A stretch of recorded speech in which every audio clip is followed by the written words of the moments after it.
E quer? Bom, e todo povo tem o governo que merece. E se esse povo elegeu esse governo no voto, então não adianta reclamar depois, né? Pelo menos nos 4 anos que vão vir de agonia pela frente. E outra coisa, o lobo perde o pelo, mas não perde o vício.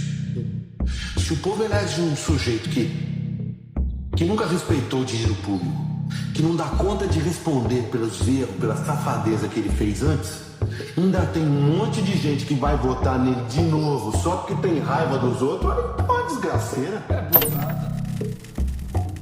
No vídeo de hoje vou tentar algo complicado. Mudar a mente de alguém, mudar a ideologia na qual acredita. Enfim, farei o meu melhor. Neste vídeo, eu vou te dar 50 motivos para você nunca mais votar na esquerda na sua vida. Apenas fatos, com imagens, áudios e vídeos para deixar tudo tão claro quanto o dia. Me permita adentrar nesse terreno obscuro, mas não me deixe sozinho. Me acompanhe nessa jornada. Gravações obtidas pelo Jornal da Record revelam pela primeira vez o impacto que as transferências dos chefes para presídios federais causou na comunicação interna da quadrilha. Em uma das conversas, Elias fala sobre política e diz que em gestões anteriores o diálogo era mais fácil. Os caras começaram a mandar agora, irmão. Já mexendo diretamente com a dupla, irmão. Então, se os caras já começaram mexendo sem estar na linha de frente, os caras já entrou falando texto. E nós já não tem diálogo, não, mano. Se você estava tendo diálogo, o outro que estava na frente, então nós já não vai ter diálogo, não. E que esse Moro aí, mano, esse cara não. Ele tá atrasado. Ele já começou a atrasar no participação do PT. Então você vê que ele tem com nós tinha diálogo. O PT tinha diálogo com nós também. O que seria um diálogo cabuloso? Você já parou para pensar quantos escândalos uma única sigla partidária precisa acumular antes de perder de vez a credibilidade de um povo? 10, 20, 50, porque é exatamente isso que vamos contar hoje. 50 casos, documentados, investigados, julgados ou arquivados, que fazem parte da história de um dos mais queridos partidos políticos do povão. Eu nem vou falar qual é. Você já sabe. É ele mesmo. E aqui vai a lista da qual trataremos. Tenha paciência, porque é extensa. Primeiro, Petrolão, Lava Jato. Segundo, escândalo do INSS. Terceiro, caso Celso Daniel. Quarto, escândalo dos Correios. Quinto, escândalo do Banestado. Sexto, escândalo dos sanguessugas. Sétimo, escândalo da Operação Zelotes. Oitavo, escândalo do BNDES, financiamentos a países aliados. Nono, caso dos fundos de pensão, Postales, Petros, Funcef e outros. Décimo, escândalo da Eletrobras. 11º, escândalo da Transpetro. 12º, escândalo da Andrade Gutierrez. 13º, escândalo da Odebrecht. 14º, caso dos caças Gripen. 15º, caso Pasadena, refinaria nos Estados Unidos. 16º, mensalão. 17º, caso do consórcio, Constranheza. 18º, caso do Instituto Lula. 19º, caso do sítio de Atibaia. 20º, caso do triplex no Guarujá. 21º, escândalo dos cartões corporativos. 22º, escândalo do Ministério do Trabalho. 23º, caso da Sete Brasil. 24º, caso do Porto de Mariel, Cuba. 25º, caso do Porto de Moçambique. 26º, escândalo dos transportes, DENIT. 27º, escândalo da BR Distribuidora. 28º, escândalo da Samarco, Mariana e apoio estatal. 29º, escândalo do metrô de Salvador. 30º, escândalo da Eletronuclear. 31º, escândalo da Ingevex. 32º, escândalo da UTC Engenharia. 33º, caso do Banco Rural. 34º, escândalo do bunker dos 51 milhões, Gédel Vieira Lima. 35º, superfaturamentos da Copa do Mundo 2014. 36º, caso do Lulinha, Fábio Luiz Lula da Silva. E Oi Telemar. 37º, caso da MP dos Portos, 38º, Banco Master, 39º, pensão de 300 mil ao Lulinha. 40º, escândalo da refinaria Abreu e Lima, PE. 41º, caso do dossiê dos aloprados, 2006. 42º, Valério Duto. 43º, caso Bancup, 2007. 44º, Operação Lava Jato, a partir de 2014. 45º, Caixa 2 em campanhas eleitorais. 46º, escândalos em ministérios, transportes, esporte, cultura e cidades. Estamos quase lá. 47º, escândalos em governos estaduais e municipais do PT. 48º, uso político de estatais e aparelhamento. 49º, escândalos em ministérios no governo Dilma. E, finalmente, o 50º, acusações de favorecimento em contratos de estatais e empresas públicas. Não sei você, mas eu cansei só de listar todos esses casos. Mas vamos mais profundo. Vamos adentrar um pouco mais a fundo de cada um desses escândalos. Me acompanhe. Hoje, em 2026, a lista está até atualizada, ou seja, surgiram mais escândalos. Se quiserem que falemos sobre os novos casos, deixem nos comentários, mas nos atentaremos aos mais antigos, já até julgados, uns que até supostamente já foram resolvidos. Enfim, vamos recordar. Vale a pena ver de novo, né? Por que não? Entenda, isso aqui não é ódio, não é campanha política, é apenas recordação. E recordar, meu amigo, é o que eles mais temem.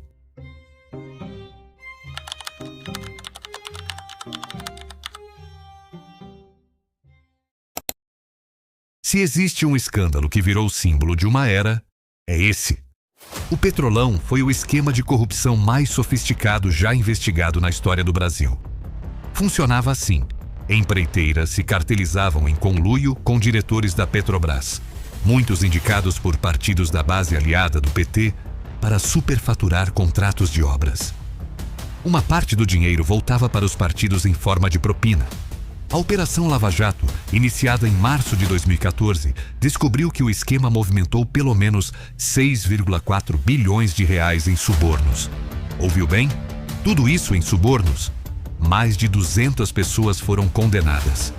Empreiteiras como Odebrecht, OAS, Camargo Correia e Andrade Gutierrez confessaram o crime. A Petrobras perdeu mais de 88 bilhões em valor de mercado no auge do escândalo. O Brasil inteiro pagou a conta.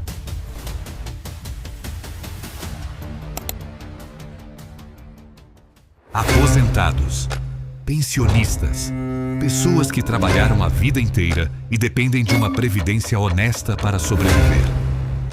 Nos anos 2000, investigações revelaram um esquema de desvio de verbas do INSS envolvendo servidores, empresas de assessoria previdenciária e parlamentares ligados ao PT e aliados. Empréstimos consignados irregulares, fraudes em benefícios e desvio de contribuições foram identificados. O caso expôs como a Previdência Social pode ser usada como caixa de recursos para interesses privados, às custas de quem mais precisa.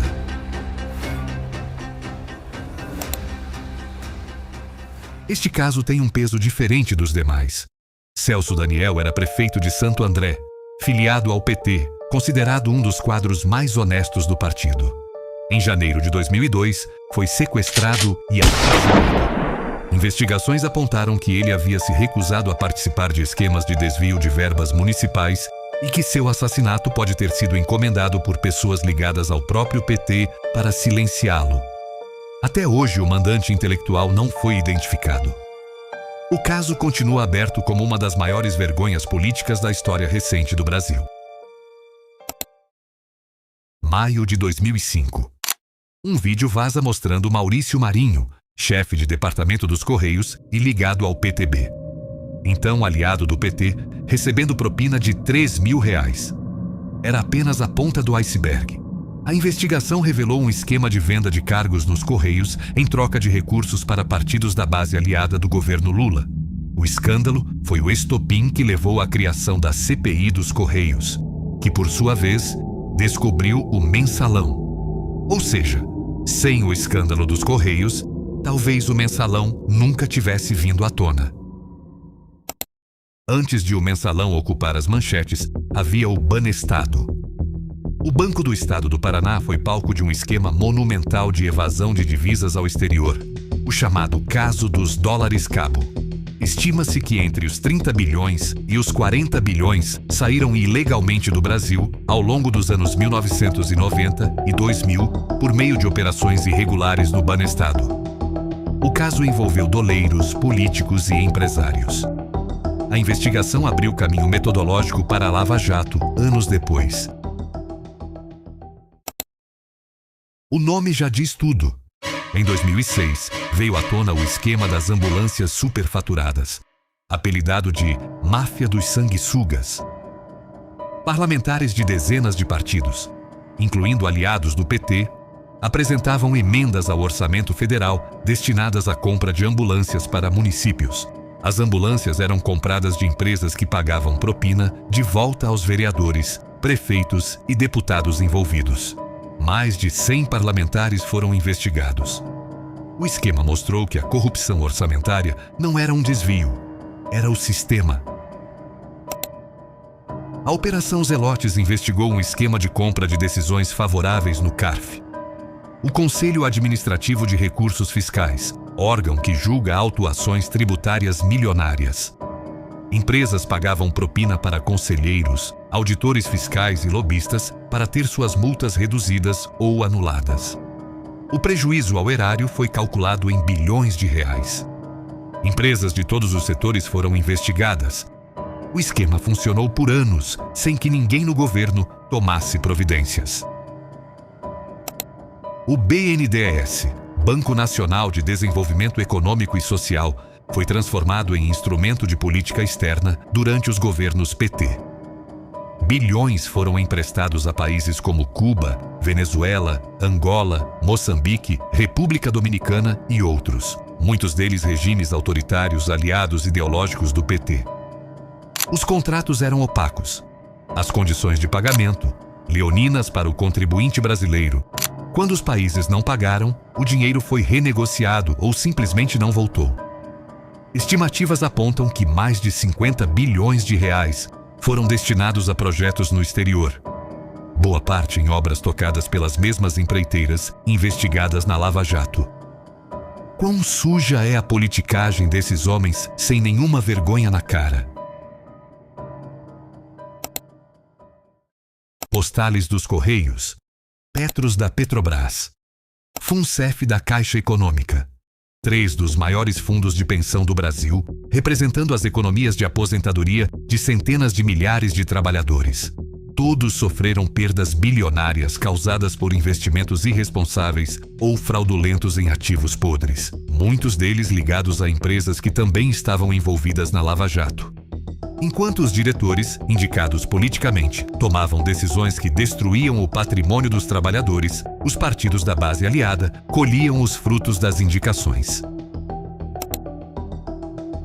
A Eletrobras, maior empresa de energia elétrica da América Latina, também teve seu nome citado nos esquemas de propina investigados pela Lava Jato. Contratos superfaturados, pagamento de propina a partidos e executivos corruptos. A empresa chegou a ser avaliada em valor negativo em determinado momento. Tamanho era o passivo que o esquema gerou. O rombo afetou diretamente as tarifas de energia que você paga todo mês na conta de luz. A Transpetro é a subsidiária da Petrobras responsável pelo transporte de combustíveis. Era também um dos principais cabos eleitorais do esquema investigado pela Lava Jato.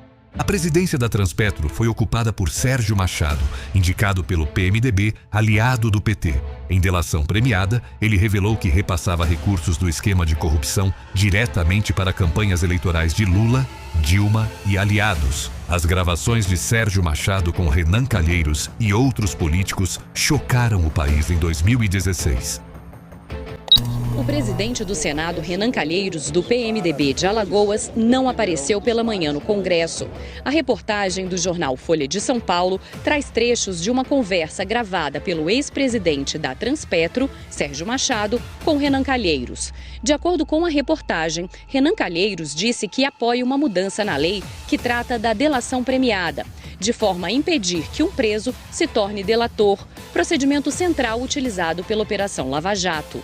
Supremo, fazendo um pacto de Caxias. Vamos passar o Brasil, a borracha no Brasil, vamos daqui para frente. Esse cara do só fazer o texto que algum Supremo foi fazer. Primeiro, não pode fazer delação premiada por isso. Primeira coisa, que aí você regulamenta a delação e estabelece isso. E criticaram a decisão do Supremo de executar penas a partir de condenação na segunda instância.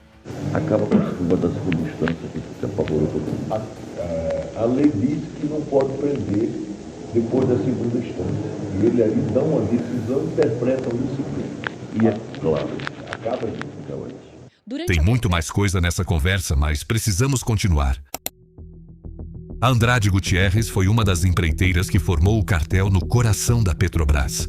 Em acordo de delação premiada com o MPF, admitiu ter pago pelo menos 1,5 bilhão de reais em propinas ao longo de anos. Seus executivos detalharam como o esquema funcionava. Divisão de contratos, pagamento de porcentagens a diretores da Petrobras, repasse de recursos para partidos políticos. A empresa tinha contratos em quase todos os grandes projetos de infraestrutura do Brasil e em boa parte dos projetos financiados pelo BNDES no exterior. Se a Lava Jato foi o maior escândalo de corrupção do Brasil, a Odebrecht foi seu maior personagem. A empreiteira chegou a ter um departamento específico, o chamado Setor de Operações Estruturadas, dedicado exclusivamente ao pagamento de propinas. A delação da Odebrecht envolveu 77 países. No Brasil, dezenas de políticos foram citados. O fundador Emílio Odebrecht e seu filho Marcelo foram condenados. O valor total das propinas pagas pela empresa no Brasil foi calculado em mais de 3,3 bilhões de reais. Em 2009, o governo Lula anunciou a compra de 36 caças para a Força Aérea Brasileira. A licitação envolveu disputas entre fabricantes europeus e americanos, com suspeitas de que a decisão foi influenciada por pressões políticas e não por critérios técnicos. O processo arrastou-se por anos, custou fortunas em consultorias e avaliações, e o Brasil só firmou o contrato final do F-39 Gripen já no governo seguinte, com condições modificadas. Suspeitas de irregularidades nas negociações nunca foram completamente esclarecidas. Em 2006, a Petrobras comprou 50% da refinaria de Pasadena, no Texas, por 360 milhões de dólares, uma refinaria que havia sido comprada meses antes por 42,5 milhões de dólares. O prejuízo para a Petrobras foi estimado em mais de 792 milhões de dólares. A presidente do Conselho de Administração da Petrobras, à época da operação, Dilma Rousseff. O caso Pasadena tornou-se símbolo da gestão desastrosa da Petrobras durante os governos PT e foi um dos pilares do processo de impeachment de Dilma.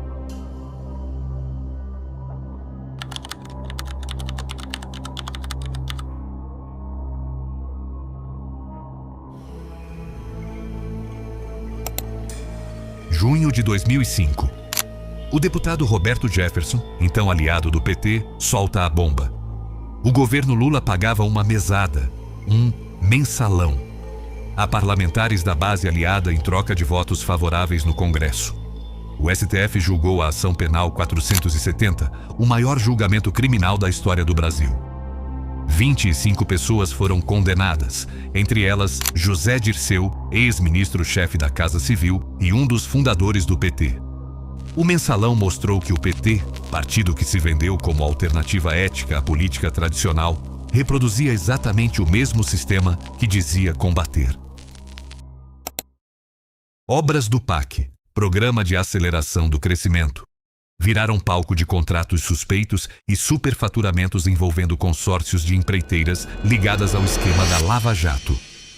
O Constran e outros consórcios foram investigados por irregularidades em contratos públicos, reforçando o padrão de que as obras do governo PT funcionavam como máquina de distribuição de recursos para aliados políticos e empresariais. O Instituto Lula, fundação criada pelo presidente, foi investigado por suspeitas de que empresas com contratos com o governo federal faziam doações vultosas ao Instituto como forma de cultivar proximidade com o poder. Entre os doadores, havia empreiteiras diretamente investigadas na Lava Jato. O questionamento central: as doações eram filantropia genuína ou uma forma velada de propina? A investigação faz parte do contexto mais amplo de como o entorno de Lula foi construído financeiramente ao longo dos anos. E olha quanto presente, hein? Isso porque até pouco tempo receber presentes foi uma das desculpas que usaram para jogarem o seu adversário político na prisão, né? Mas dessa vez é o Lulinha. E se é o Lulinha? Pode, né? Um sítio em Atibaia, interior de São Paulo, foi reformado com recursos de empreiteiras, Odebrecht e OAS, investigadas na Lava Jato. O sítio era utilizado por Lula e sua família. O MPF entendeu que as reformas, avaliadas em mais de R$1 milhão, constituíam propina ao ex-presidente. Lula foi condenado em primeira e segunda instância por corrupção passiva e lavagem de dinheiro neste caso. A condenação foi posteriormente anulada pelo STF por questões processuais relativas à competência do juízo, mas os fatos apurados permanecem nos autos.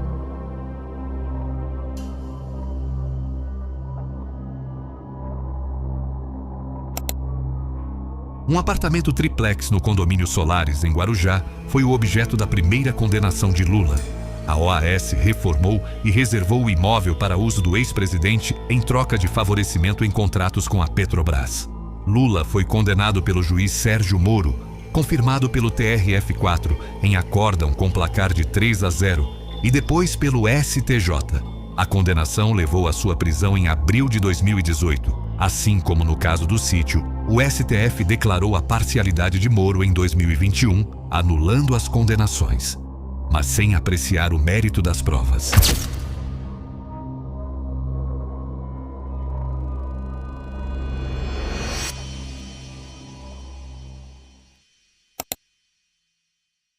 Em 2008, a oposição obteve dados sobre o uso de cartões corporativos do governo Lula, os chamados cartões de crédito oficiais para despesas do executivo. Os dados revelaram gastos em restaurantes, hotéis e estabelecimentos que levantaram questionamentos sobre a finalidade pública das despesas. O episódio expôs a falta de transparência no uso de recursos públicos e a agressividade do governo ao tentar suprimir o escrutínio legítimo da imprensa. Os gastos com o cartão corporativo nunca foram tão altos quanto na época em que a esquerda esteve no poder. O Ministério do Trabalho, controlado por aliados do PT ao longo dos governos petistas, foi palco de investigações sobre irregularidades na liberação de recursos do FAT, Fundo de Amparo ao Trabalhador, para entidades de fachada, ONGs e associações ligadas a políticos e sindicalistas recebiam recursos para cursos de qualificação que muitas vezes não existiam. O trabalhador que deveria ser beneficiado raramente via o dinheiro. A Sete Brasil foi criada para construir sondas de petróleo para a Petrobras, com forte participação de fundos de pensão estatais. Tornou-se um dos maiores fracassos empresariais ligados ao esquema Lava Jato. A empresa acumulou dívidas de mais de 20 bilhões de reais, entrou em recuperação judicial e nunca entregou as sondas prometidas. Os fundos de pensão, Petros e Funcef, perderam bilhões que pertenciam a trabalhadores. Com financiamento do BNDES, a Odebrecht construiu o Porto de Mariel em Cuba, obra que custou ao contribuinte brasileiro cerca de 682 milhões de dólares em crédito subsidiado. O porto beneficia uma ditadura que há décadas suprime direitos humanos. O negócio foi fechado sem licitação internacional, sem transparência e sem qualquer benefício direto ao povo brasileiro. É a política externa petista em sua essência. Recursos públicos brasileiros financiando regimes aliados ideologicamente.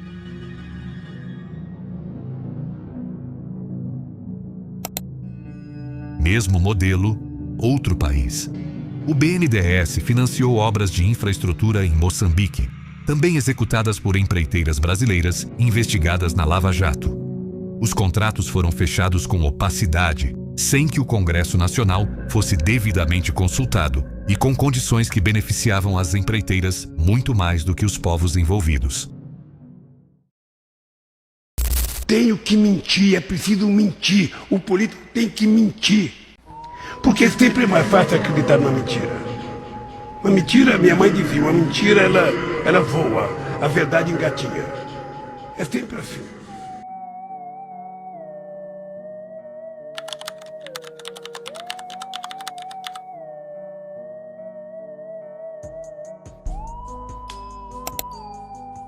O Departamento Nacional de Infraestrutura de Transportes foi investigado por superfaturamento em contratos de obras rodoviárias em todo o Brasil. Estradas que custaram o dobro do necessário. Obras entregues com anos de atraso ou simplesmente abandonadas. O DENIT tornou-se símbolo de como o dinheiro público destinado à infraestrutura vira instrumento de enriquecimento ilícito. A BR Distribuidora, subsidiária da Petrobras para combustíveis, também figurou nas investigações da Lava Jato. Contratos de distribuição e logística foram suspeitos de envolverem pagamentos irregulares a agentes públicos e partidos.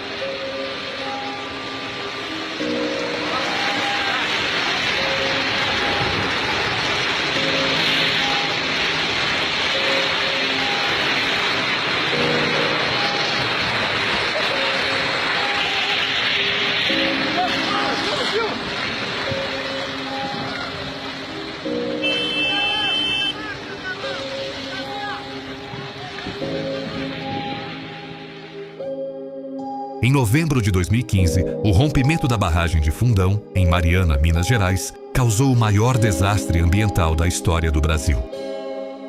17 mortos, centenas de famílias destruídas, o Rio Doce devastado por centenas de quilômetros. Investigações revelaram que a Samarco operava com licenças irregulares e que órgãos ambientais estaduais e federais haviam negligenciado alertas sobre o risco da barragem, em parte por pressão do setor minerador, historicamente próximo da classe política. O processo de reparação arrastou-se por anos com acordos contestados e famílias sem indenização. A que ponto chega a ganância humana para deixar uma situação dessa chegar nesse ponto?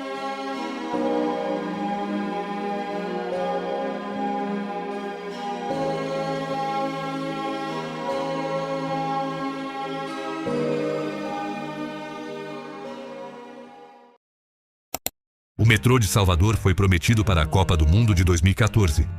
Em 2026, ainda não está concluído. Bilhões de reais foram gastos, contratos foram superfaturados e a população soteropolitana segue sem o transporte que lhe foi prometido.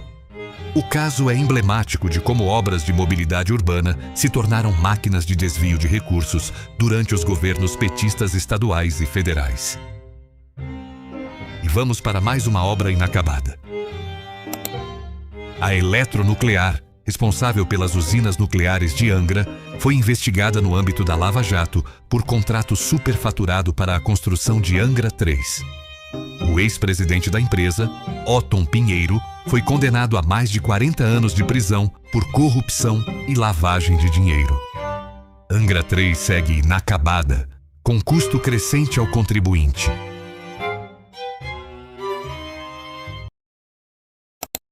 A Ingevix, empresa de engenharia, foi uma das participantes do cartel que superfaturou contratos com a Petrobras. Seus executivos assinaram acordos de delação premiada e confirmaram o funcionamento do esquema. A empresa foi proibida de contratar com o poder público por anos, mas o dano já estava feito. A UTC Engenharia foi outra das empreiteiras no centro do esquema da Petrobras.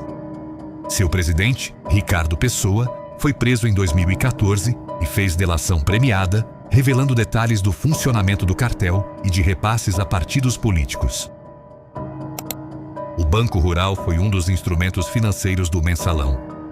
Segundo as investigações, era por meio do banco que parte dos recursos do esquema de compra de votos era operacionalizado. O Banco Central cassou a autorização de funcionamento do banco em 2012. Seus dirigentes foram condenados no julgamento do STF. Setembro de 2017.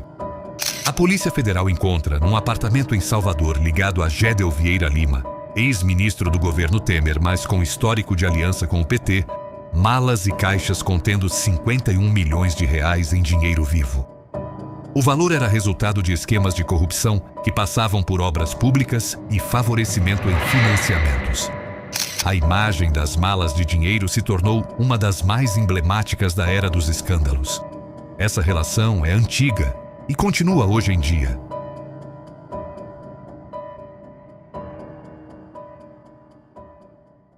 A casa do Felipe, que eu fui entregar a chave pro Felipe, ele me disse que tem 10 filhos, era para ter 13. E ele casou com a menina, ela tinha 12 anos. E ele está apaixonado por ela há 28 anos. E ele está criando a família dele com muito carinho. Ele é catador de papel. Ele ganha no máximo 20 ou 25 reais por dia. Tá se cansando, né? Pois é. Eu também. Mas vamos em frente, que falta pouco.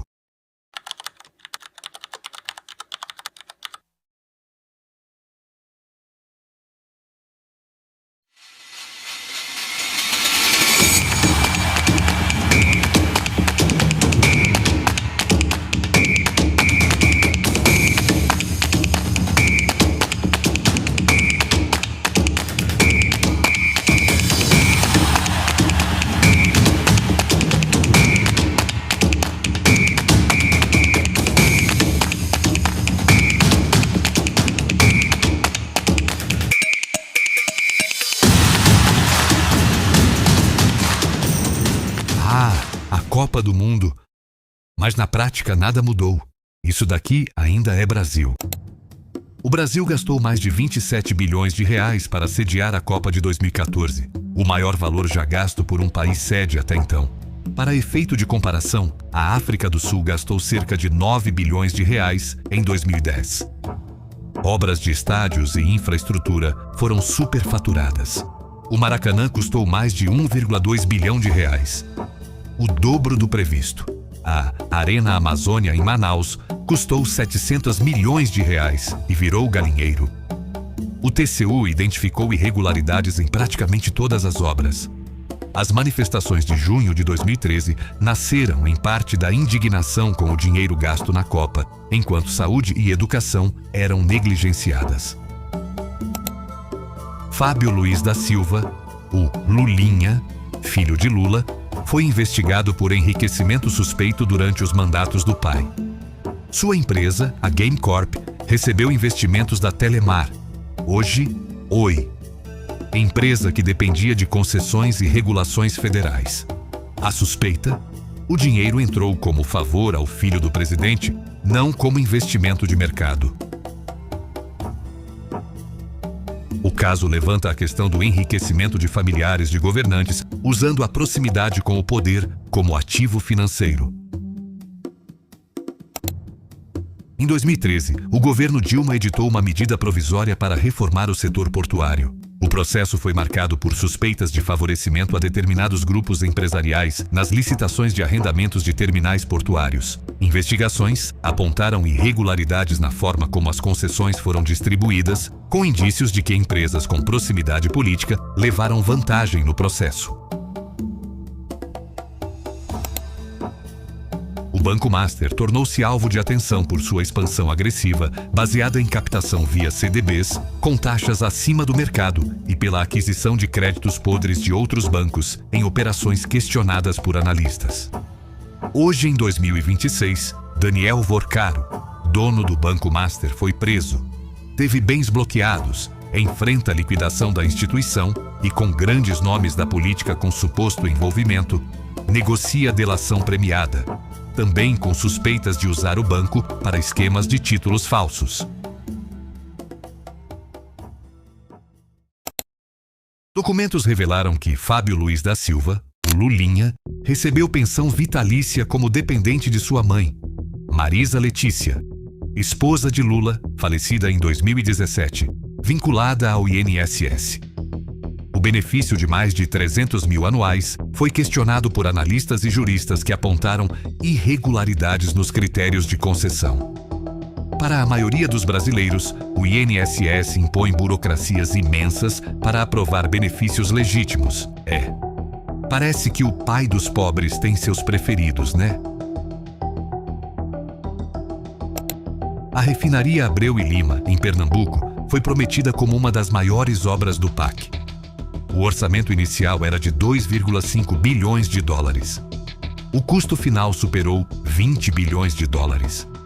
A obra foi tocada em parceria com a Venezuela de Chávez, parceria que nunca se concretizou. A Odebrecht foi a principal empreiteira e o projeto tornou-se símbolo do desperdício colossal do dinheiro público nos governos PT. Placa de vídeo, o imposto era 0 ou 2%, foi para 18%. Coisa boa. Processadora, CPU velho, você monta aí, vai lá na Santa Ifigênia comprar, sabe quanto era? 0, foi para 12,5%. Memória RAM, para montar a máquina, era 0, 12,5%. Placa-mãe, da televisão lá, placa-mãe da televisão, era 0, agora foi para 16%. É isso aí, bichão. Ainda bem que você falou isso, Emílio, tem um monte de youtuber, influenciador gamer aí que fez o L e agora tá quieto. A gente fala, não, vai aumentar o imposto aí das coisas. Não, não vai aumentar nada. Faz o L aí, ó. Faz o L então. Aí. Tá bravo agora, Dedê? Pô, olha só, o PC, triplicou o preço do computador já. Tchau, pessoal, hein? Mas esse lance de produtos de informática, eu não queria falar nada não, mas isso aí tinha dedinho meu aí de taxa 0. É isso aí. Agora vai ter que pagar mais caro aí, tá certo? Tá com saudade de mim? Um abraço aí, tá vendo?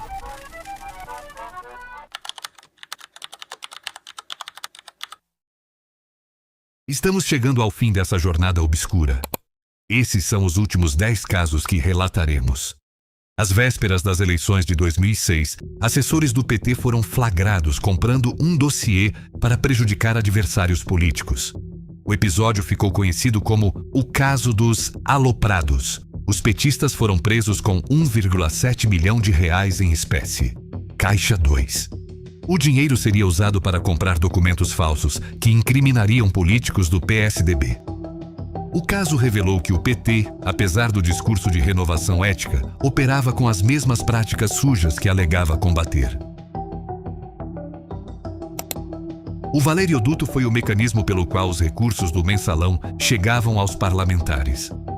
O doleiro Marcos Valério operava contas e empréstimos fraudulentos para movimentar o dinheiro de forma a ocultar sua origem.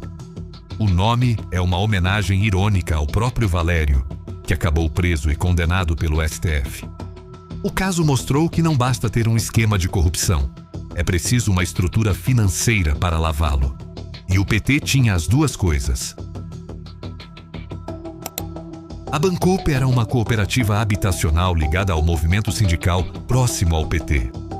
Prometeu apartamentos a milhares de cooperados que pagaram por anos e ficaram sem imóveis e sem dinheiro. O esquema desviou recursos dos cooperados para cobrir despesas administrativas e outros fins. Milhares de famílias foram lesadas. Dirigentes foram investigados e alguns condenados. Quem seria o presidente eleito em 2002? Com a saída do FHC, no meu entender, seria Luiz Eduardo Magalhães. Ele acabou 3 anos antes, morrendo de forma bastante suspeita. O caminho abriu-se para o PT. Tá? Você pode ver. O Lula não seria candidato em 2002. Para que ele fosse candidato, o que teria que acontecer? Teriam que o prefeito de Santo André. E assim foi feito. Tá? Afinal de contas, o prefeito, à época, ele ameaçava mostrar dossiês de como a quadrilha petista achacava a prefeitura de Santo André. Então, o prefeito Celso Daniel foi executado antes torturado. E por coincidência, né, quem achou um corpo foi um legista. E você sabe que um cara, se você bater num cara, não cria hematoma. Hematoma só existe enquanto você está viva. E ele foi achado, executado tiros, e com muito hematoma, ou seja, ele teve que contar para quem ele distribuiu aqueles dossiês. Inclusive, no apartamento dele, a Polícia Federal estava chegando, já com o corpo descoberto, né, para fazer uma busca e apreensão no apartamento dele, quando o advogado do PT, Luiz Eduardo Grinhal, apareceu, entrou, ficou lá 50 minutos, uma hora, e saiu com algumas malas de documentos na mão e foi embora. E o caso não é nenhum mistério, não é investigado, até hoje, muita surpresa nisso. Né? O presidente da Bangkok, essa do apartamento do Lula, o avião dele caiu em 2010, ninguém mais se lembra disso. O próprio saída do ministro do Supremo, né, que renunciou lá, o Joaquim Barbosa, a gente não sabe o motivo, eu não vou aqui começar a fazer ilações, mas você, por exemplo, como se fosse ganhar na Mega Sena e falar, não quero ganhar, deixa o dinheiro para a Caixa Econômica aí, porque você ser ministro do Supremo é uma coisa, quem não quer? Você, todo advogado, sonha em crescer na vida, em chegar lá um dia, e ele chegou por méritos próprios, fez um excelente trabalho na questão do mensalão, e de repente ele simplesmente botou fora. Muita coisa curiosa. Agora você fecha o cerco, né?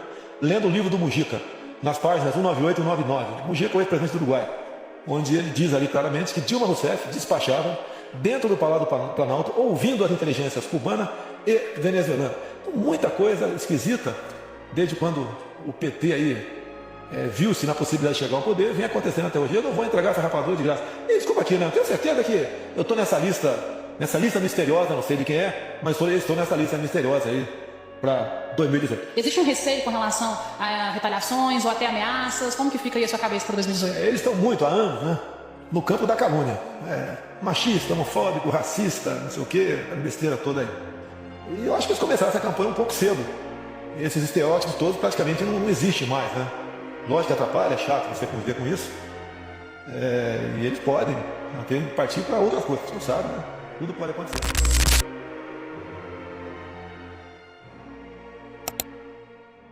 Não custa repetir. A Lava Jato não foi apenas uma investigação. Foi o espelho do Brasil que o PT construiu.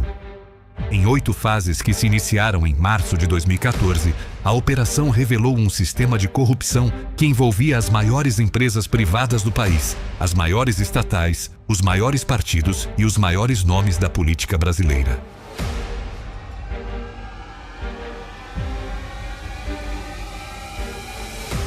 Jamais houve nada igual no Brasil. Mais de 200 condenados. Um sistema que funcionou por pelo menos uma década sob os olhos e com a cumplicidade dos governos do PT. O Caixa 2 eleitoral, recursos não declarados à Justiça Eleitoral usados para financiar campanhas, foi prática documentada em múltiplas campanhas do PT e de aliados. As delações da Lava Jato revelaram que empreiteiras faziam doações paralelas às declaradas oficialmente. Dinheiro vivo, doações em nome de laranjas, recursos do exterior. O sistema eleitoral brasileiro foi contaminado por anos de financiamento ilegal que distorceu resultados e manteve no poder quem se beneficiava do esquema. Não foi só a Petrobras. Praticamente todos os ministérios estratégicos dos governos PT foram palco de irregularidades, transportes, superfaturamento de rodovias, esporte, obras da Copa e das Olimpíadas, cultura, desvios em leis de incentivo, cidades, programas habitacionais com contratos direcionados. Era um sistema. Não foram episódios isolados, era uma forma de governar. Os escândalos não ficaram em Brasília. Em estados como Bahia, Piauí, Ceará, Maranhão e em grandes municípios, governos do PT acumularam investigações por desvios em saúde, educação, obras e folha de pagamento. O padrão se repete. Indicações políticas em empresas estatais e estaduais, contratos direcionados para aliados, licitações fraudadas. o PT levou o modelo federal para os estados, com todas as suas mazelas. Além dos desvios financeiros, os governos PT promoveram o aparelhamento ideológico e político das estatais brasileiras. Presidências, diretorias e conselhos foram ocupados por indicados políticos sem qualificação técnica adequada. As estatais viraram cabides de emprego para militantes e aliados. O resultado: empresas descapitalizadas, mal geridas e vulneráveis exatamente ao tipo de corrupção que a Lava Jato expôs. O governo Dilma Rousseff acumulou seus próprios escândalos, além de herdar os do governo Lula. Ministros como Edson Lobão de Minas e Energia, Henrique Alves do Turismo, Guido Mantega da Fazenda e outros foram investigados ou citados em delações por irregularidades em suas pastas. Dilma tentou se apresentar como vítima do sistema, mas presidiu o conselho da Petrobras durante parte do período em que o esquema funcionou. Pela primeira vez na história do Brasil, a máquina pública pode parar, literalmente parar. Programa de alimentação escolar, farmácia popular, bolsas de estudo, NPq CAPES. Atenção você, professor, aluno que fez o L com orgulho, 2027, 0 de bolsas concedidas pelo governo federal. Tudo ser paralisado. De repente, do dia para a noite, o dinheiro simplesmente deixa de cair. Essa é a conclusão de um estudo mostrando que se o atual modelo de gastança do governo Lula, se esse modelo não for imediatamente abandonado, em 2027 a máquina pública vai parar. Muito provavelmente nós teremos um presidente de direita. E adivinhe só qual que vai ser o discurso da esquerda? Tá vendo só? Foi só a direita voltar para o poder que acabou farmácia popular, acabou Minha Casa Minha Vida, acabou ProUni, acabou Fiesp. Todos os programas sociais acabaram porque a direita voltou ao poder. Essa é uma armadilha muito bem calculada que está sendo contada pelas esquerdas para o próximo presidente de direita que vai assumir. E a gente precisa estar pronto para fazer o enfrentamento, senão esse primeiro ano de governo pode ser um desastre. Como solução para isso, eu apresentei a PEC de equilíbrio fiscal. Essa é uma PEC que vai ter que ser aprovada. Se não nesse governo, esse governo não vai fazer, a gente já sabe, o próximo governo vai ter que aprovar. E a gente pode perder a oportunidade de deixar a esquerda fora do poder pelo menos uns 16 anos, se a gente não souber manobrar com inteligência essa questão. O 50º motivo não é um caso específico, é o padrão. É a conclusão que emerge de tudo que você acabou de ouvir. Ao longo de quase 14 anos no poder federal, de 2003 a 2016, o PT transformou o Estado brasileiro numa plataforma de extração de recursos. Estatais, ministérios, fundos de pensão, bancos públicos, obras, contratos, tudo virou instrumento de uma máquina de poder que se alimentava do dinheiro do contribuinte. 50 casos. 50 oportunidades que o PT teve de agir diferente e em cada uma delas escolheu o mesmo caminho. 50 casos, não inventados, não exagerados, documentados em autos judiciais, relatórios do TCU, investigações do MP, delações premiadas homologadas pelo STF. A memória é o maior instrumento da democracia. Quando um partido apaga o que fez, é dever do cidadão lembrar. E a internet é a nossa aliada nisso. Comenta aí para me ajudar a engajar. Prometo que leio todos os comentários. Se você chegou até aqui, deixa o like, se inscreve no canal e ativa o sininho, porque vem muita coisa importante por aí. Eu sou o Dr. X e nós nos vemos no próximo vídeo.